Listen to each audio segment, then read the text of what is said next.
And Chief Tammany was of the lineage of Powhatan. Tell me how Powhatan, whose first encounter with Europeans, said he had approximately 200 other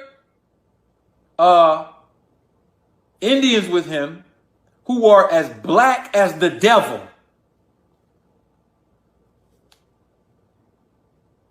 That's their description of him. Powhatan, the chief, with 200 other Indians with him who are black as the devil. Where are those black as the devil Indians right now? They are damn sure not on any reservations. They're not on any reservations.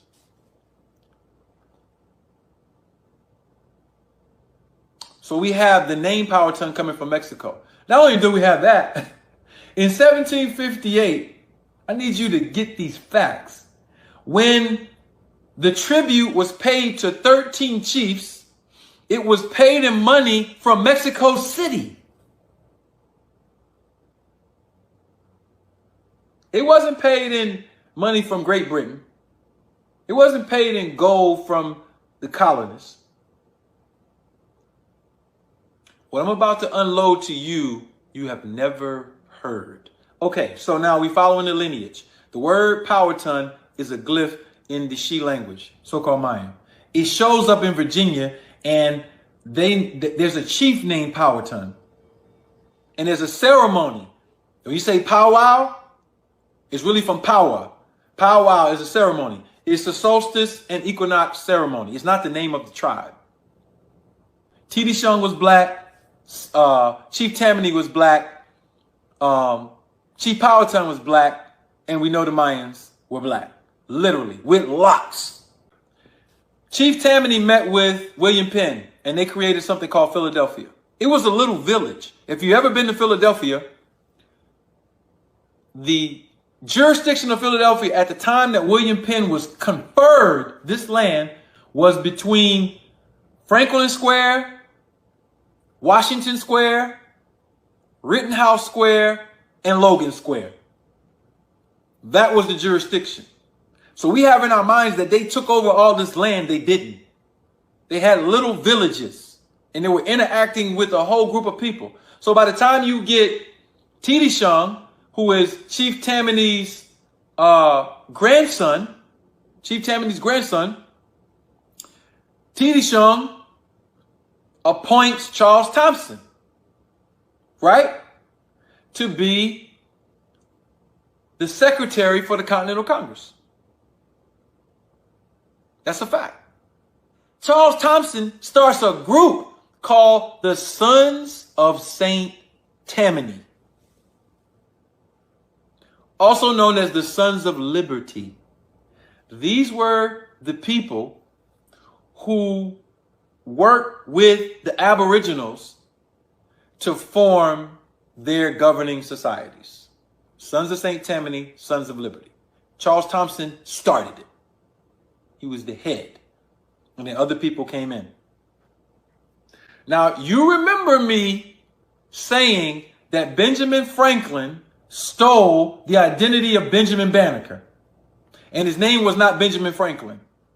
We gave you all of his other names. I wrote a whole book on that. The whole presentations on that. So now where are we? We're at the meeting of 13 indigenous jurisdictions, 1758, in a place now that's now called Eastern Pennsylvania. And these 13 indigenous jurisdictions who are in a confederation come together, appoint Charles Thompson, and say, look, this is what it's about to be interacting with you little villages. This is what it's about to be. You cannot come past the Appalachian Mountains because you're sipping over into our jurisdiction. We had to kidnap some of your people. We're holding them in these indigenous jails, and we coming to you to sit you down. That's what happened in 1758. And this was the start of what we call the Grand Council Fire or Continental Congress. Continental Congress was started. See this flag with 13 stars in a circle in blue. This red, white, and blue is from Mexico. The red, white, and blue are a part of standards that were amongst indigenous people. We got all of the photos to prove and everything. We already put them in books and PowerPoints and lectures. This red, white, and blue right here is ancient. Am I trying to get you to worship the American flag? No. That's not what I'm trying to do. I'm trying to show you they stole all of these concepts and they are encrypted and coded in Masonic lore, hidden in political science, and hidden in history.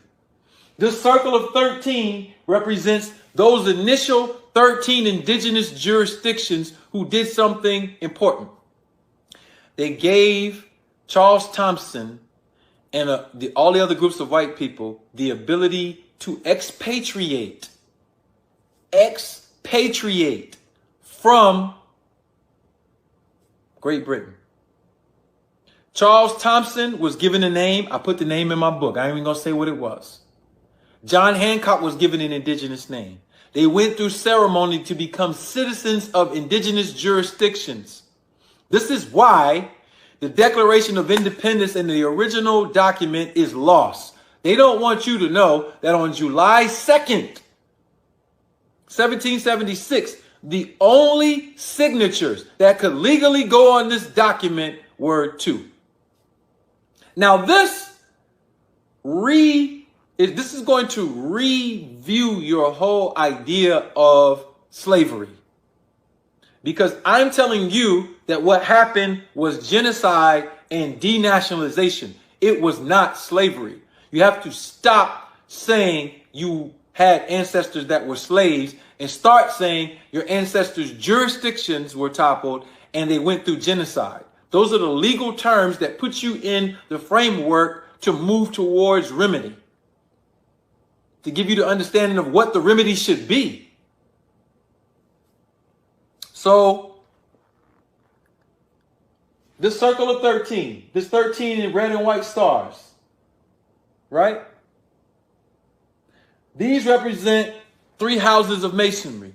I am not a mason, but I know what these colors represent. They represent entered apprentice, the second house, then the Blue Lodge. Entered apprentice, fellow craft, and master mason. And in order to be a master mason, you had to be initiated into this history.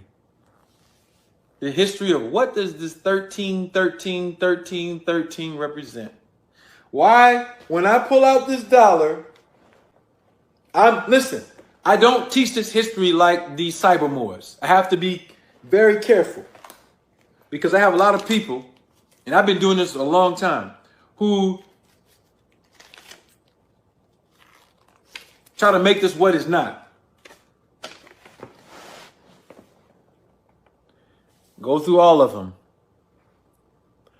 All of this, 13 olive branches, 13 arrows, 13 steps to the pyramid. Pyramid? All you have to do is go watch the movie National Treasure and it gives it all up. The movie Hancock, it gives it all up.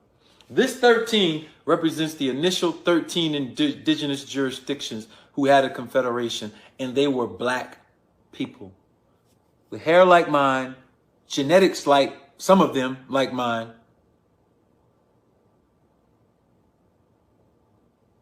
And so they no longer exist in those jurisdictions. How did they lose it and what happened? And why was July 4th chosen when July 2nd was the date that the documents were signed? July 4th was chosen because our people always leave a paper trail. We had some really smart people.